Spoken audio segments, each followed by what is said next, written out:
Khi bạn bắt đầu thay đổi, sẽ có người rời xa bạn. Vì sao?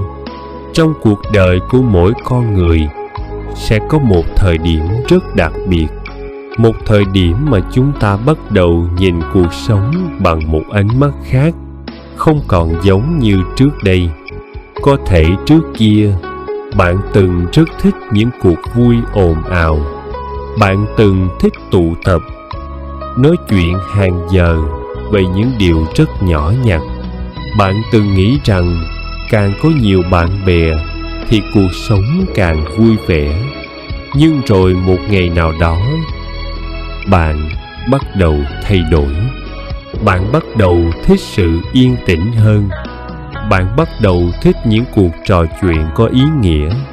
Bạn bắt đầu suy nghĩ nhiều hơn về cuộc sống, về con người, về chính bản thân mình. Và cũng chính từ lúc đó, bạn bắt đầu nhận ra một điều. Một số người từng rất thân thiết với bạn, bỗng nhiên dần dần rời xa. Những cuộc trò chuyện trước đây từng rất tự nhiên, giờ trở nên gượng gạo. Những buổi gặp gỡ trước đây từng rất vui vẻ, giờ không còn nhiều cảm xúc như trước. Điều này khiến nhiều người cảm thấy buồn. Họ tự hỏi, có phải mình đã thay đổi quá nhiều? Có phải mình đã trở nên khác biệt? Nhưng thật ra, điều này hoàn toàn không phải là điều bất thường. Trong giáo lý của Đức Phật, sự thay đổi là một quy luật tự nhiên của cuộc sống. Mọi thứ trong cuộc đời đều thay đổi. Đức Phật từng dạy rằng, trên đời này không có điều gì tồn tại mãi mãi. Mọi thứ đều luôn thay đổi. Cảm xúc thay đổi, suy nghĩ thay đổi, hoàn cảnh cũng thay đổi. Và các mối quan hệ của con người cũng không nằm ngoài quy luật đó. Khi bạn còn trẻ, suy nghĩ của bạn đơn giản. Bạn dễ dàng kết nối với người khác. Chỉ cần có cùng sở thích, cùng những câu chuyện vui, bạn đã có thể trở thành bạn bè. Nhưng khi con người bắt đầu trưởng thành hơn, khi họ bắt đầu suy nghĩ sâu sắc hơn về cuộc sống, họ cũng bắt đầu chọn lọc các mối quan hệ của mình. Không phải vì họ trở nên lạnh lùng, mà bởi vì họ bắt đầu hiểu rằng thời gian trong cuộc đời là rất quý giá. Không phải ai cũng có thể đi cùng bạn suốt cả hành trình. Có một sự thật rất giản dị nhưng lại rất sâu sắc. Trong cuộc đời của mỗi người sẽ có rất nhiều người bước vào, nhưng không phải ai cũng ở lại mãi mãi. Có những người đến với cuộc đời bạn chỉ để đi cùng bạn một đoạn đường. Họ có thể xuất hiện khi bạn còn trẻ. Họ có thể chia sẻ với bạn rất nhiều kỷ niệm. Nhưng rồi theo thời gian, con đường của mỗi người bắt đầu khác nhau. Có người muốn đi về phía trước, có người muốn ở lại nơi cũ, có người chọn thay đổi, có người chọn giữ nguyên cuộc sống của mình. Và khi những con đường đó không còn giống nhau nữa, sự xa cách bắt đầu xuất hiện. Không phải vì ai sai, cũng không phải vì ai phản bội. Chỉ đơn giản là mỗi người đang bước đi trên hành trình riêng của mình. Khi bạn thay đổi, thế giới xung quanh bạn cũng thay đổi. Một điều rất thú vị trong cuộc sống là khi một con người thay đổi suy nghĩ của mình, họ cũng thay đổi cách nhìn thế giới. Những điều trước đây từng khiến họ vui vẻ có thể không còn quan trọng nữa. Những cuộc trò chuyện trước đây từng khiến họ thích thú giờ có thể trở nên vô nghĩa. Những mối quan hệ trước đây từng rất gần gũi giờ có thể trở nên xa cách. Điều đó không có nghĩa là những kỷ niệm trước đây là sai. Nó chỉ có nghĩa là bạn đã trưởng thành. Và sự trưởng thành luôn đi kèm với một điều đó là sự thay đổi trong các mối quan hệ. Sự trưởng thành thường khiến con người trở nên trầm lặng hơn. Khi còn trẻ, con người thường thích nói nhiều. Chúng ta muốn chia sẻ mọi suy nghĩ của mình với người khác. Chúng ta muốn mọi người hiểu mình. Nhưng khi trải qua nhiều chuyện hơn trong cuộc sống, con người bắt đầu nhận ra rằng không phải điều gì cũng cần phải nói ra. Có những suy nghĩ chỉ cần giữ trong lòng. Có những cảm xúc chỉ cần tự mình hiểu. Và chính từ đó, con người bắt đầu trở nên trầm lặng hơn. Không phải vì họ buồn, không phải vì họ cô đơn, mà bởi vì họ đã bắt đầu tìm thấy sự bình yên bên trong chính mình. Một điều rất đáng suy ngẫm. Nếu một ngày nào đó bạn nhận ra rằng vòng tròn bạn bè của mình ngày càng nhỏ lại, đừng vội nghĩ rằng đó là điều đáng buồn, bởi vì đôi khi đó lại là dấu hiệu cho thấy bạn đang trưởng thành. Bạn không còn tìm kiếm sự ồn ào, bạn bắt đầu tìm kiếm sự chân thành. Bạn không còn muốn có thật nhiều mối quan hệ. Bạn chỉ muốn giữ lại những người thật sự hiểu mình. Và chính trong sự thay đổi đó, con người bắt đầu tìm thấy một điều rất quý giá. Đó là sự bình yên trong tâm hồn. Có một điều mà nhiều người chỉ nhận ra sau khi đã đi qua một đoạn khá dài của cuộc đời. Đó là càng trưởng thành, vòng tròn các mối quan hệ của chúng ta càng nhỏ lại. Khi còn trẻ, chúng ta có rất nhiều bạn bè. Chúng ta dễ dàng kết nối với người khác. Chỉ cần cùng học chung một lớp, cùng làm chung một công việc, hoặc đơn giản chỉ cần có chung một vài sở thích, chúng ta đã có thể trở nên thân thiết. Những buổi trò chuyện kéo dài hàng giờ, những lần tụ tập đông người, những tiếng cười tưởng chừng như sẽ không bao giờ kết thúc. Nhưng rồi theo thời gian, mọi thứ bắt đầu thay đổi. Những cuộc gặp gỡ trở nên ít hơn, những cuộc trò chuyện trở nên ngắn hơn, và có những người dần dần biến mất khỏi cuộc sống của chúng ta. Ban đầu, điều đó khiến chúng ta cảm thấy rất tiếc nuối. Chúng ta nghĩ rằng mình đã đánh mất điều gì đó. Nhưng sau này, khi nhìn lại, chúng ta mới hiểu rằng đó là một phần rất tự nhiên của cuộc sống. Sự thay đổi của tâm hồn. Theo lời dạy của Đức Phật, khi tâm của con người thay đổi, thế giới xung quanh họ cũng sẽ thay đổi theo. Khi một người bắt đầu suy nghĩ sâu sắc hơn về cuộc sống, họ cũng bắt đầu nhìn nhận mọi thứ theo một cách khác. Những điều trước đây từng khiến họ hào hứng, giờ có thể không còn quan trọng nữa. Những cuộc trò chuyện trước đây từng rất thú vị, giờ có thể trở nên hời hợt. Không phải vì những người xung quanh họ đã thay đổi, mà bởi vì tâm của họ đã thay đổi. Những mối quan hệ được xây dựng trên điều gì?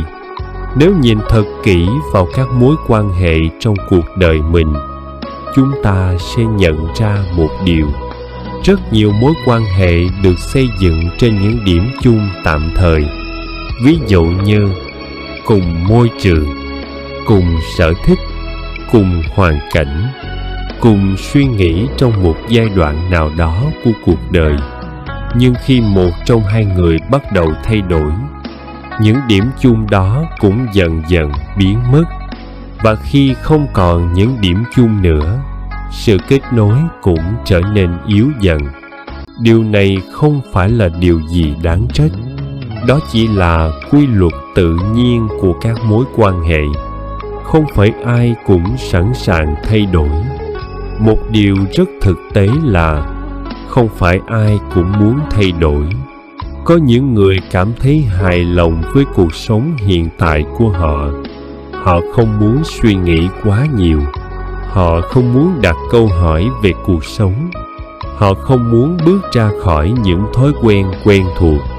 Vì vậy, khi bạn bắt đầu thay đổi, khi bạn bắt đầu suy nghĩ khác đi, khi bạn bắt đầu quan tâm đến những giá trị sâu sắc hơn, một số người sẽ cảm thấy không còn đồng điệu với bạn nữa.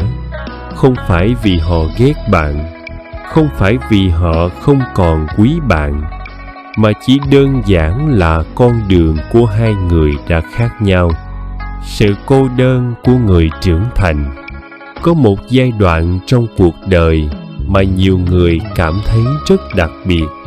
Đó là khi họ bắt đầu trưởng thành về mặt tâm hồn.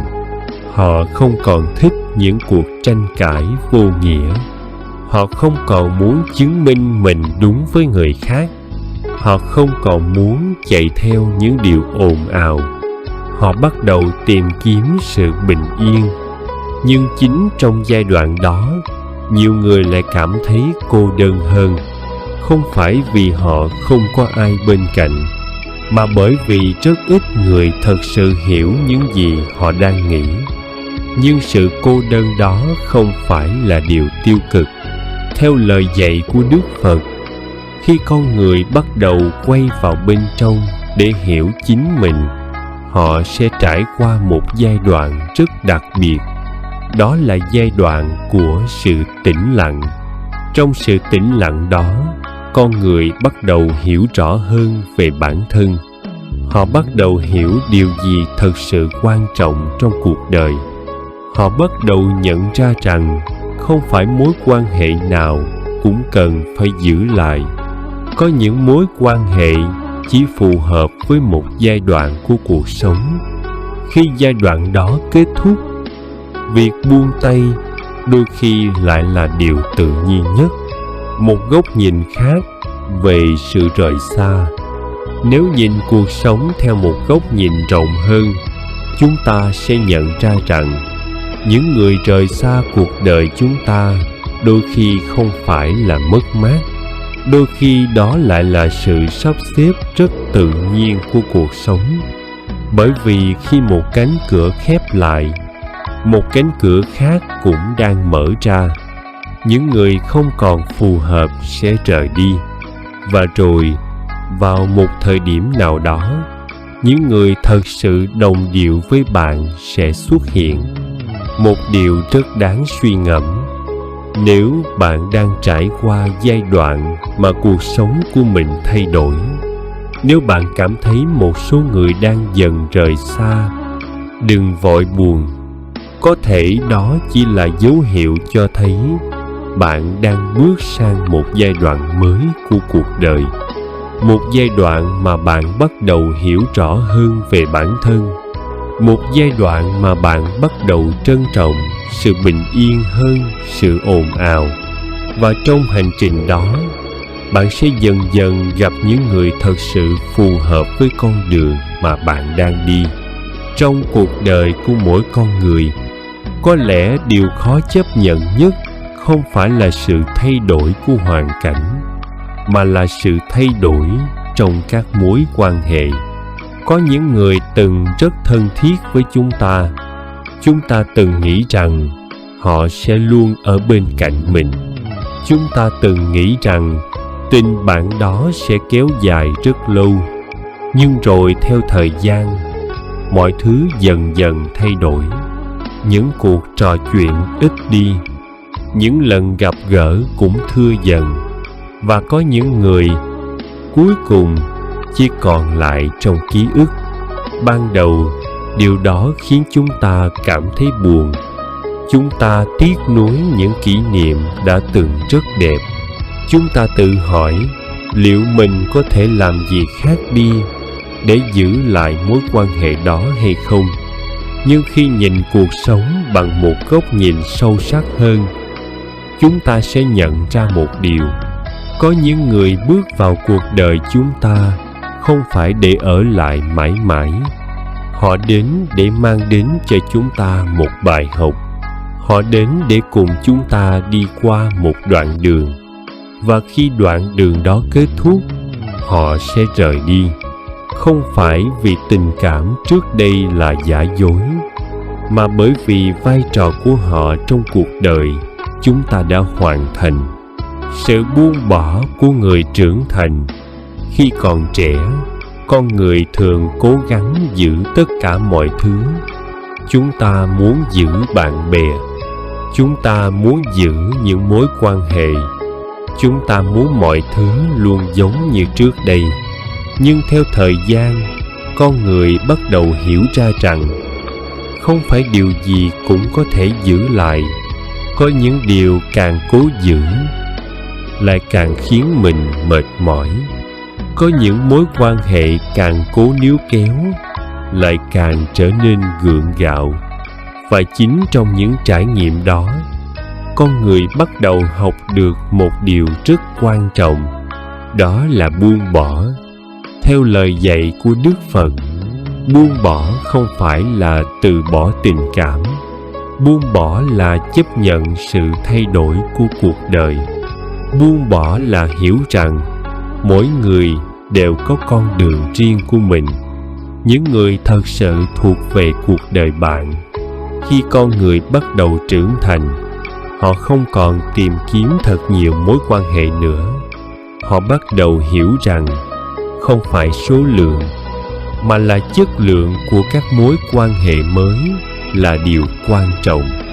Một vài người thật sự hiểu mình, một vài người thật sự chân thành, đôi khi còn quý giá hơn rất nhiều so với hàng chục mối quan hệ hời hợt. Những người thật sự phù hợp với bạn sẽ không rời đi chỉ vì bạn thay đổi theo hướng tốt đẹp hơn. Ngược lại, họ sẽ tôn trọng sự thay đổi đó. Họ sẽ hiểu con người mới của bạn, và họ sẽ tiếp tục đồng hành cùng bạn trên hành trình của cuộc đời.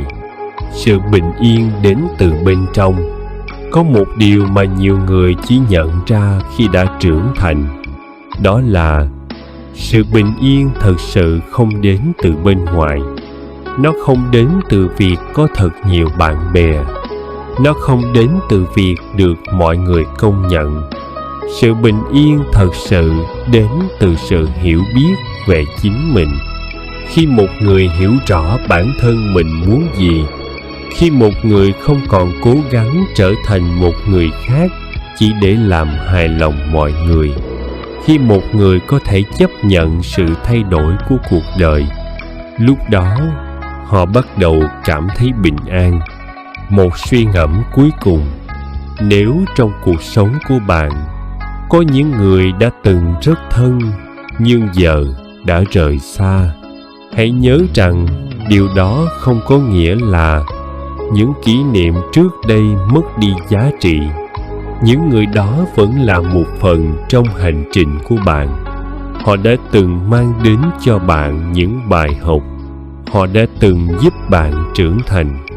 Và chính nhờ những trải nghiệm đó, bạn trở thành con người của ngày hôm nay. Cuộc đời giống như một chuyến hành trình rất dài. Có người bước lên con tàu của bạn từ rất sớm. Có người chỉ đi cùng bạn một vài ga. Nhưng dù họ ở lại bao lâu, họ vẫn là một phần của câu chuyện cuộc đời bạn. Và khi bạn tiếp tục bước đi trên con đường của mình, bạn sẽ gặp những người mới, những người thật sự phù hợp với con người mà bạn đang trở thành. Nam Mô Bổn Sư Thích Ca Mâu Ni Phật. Lời cảm ơn chân thành từ tâm an Phật ngôn. Chúng tôi xin gửi lời tri ân sâu sắc đến quý vị đã dành thời gian quý báu để theo dõi và ủng hộ kênh Tâm An Phật ngôn. Sự quan tâm và đồng hành của quý vị chính là nguồn động viên to lớn, giúp chúng tôi không ngừng nỗ lực mang đến những bài giảng Phật Pháp đầy ý nghĩa, góp phần nâng cao đời sống theo lời dạy của Phật. Sự quan tâm và đồng hành của quý vị chính là nguồn động viên to lớn, giúp chúng tôi không ngừng nỗ lực mang đến những bài giảng Phật Pháp đầy ý nghĩa, góp phần nâng cao đời sống theo lời dạy của Phật. Để không bỏ lỡ những video mới nhất, xin quý vị vui lòng đăng ký kênh và nhấn chuông thông báo. Điều này sẽ giúp quý vị dễ dàng cập nhật những nội dung hữu ích về giáo lý nhà Phật, những bài học sâu sắc về cuộc sống, giúp tâm an, trí sáng và lòng từ bi ngày càng rộng mở. Nam mô Bổn Sư Thích Ca Mâu Ni Phật.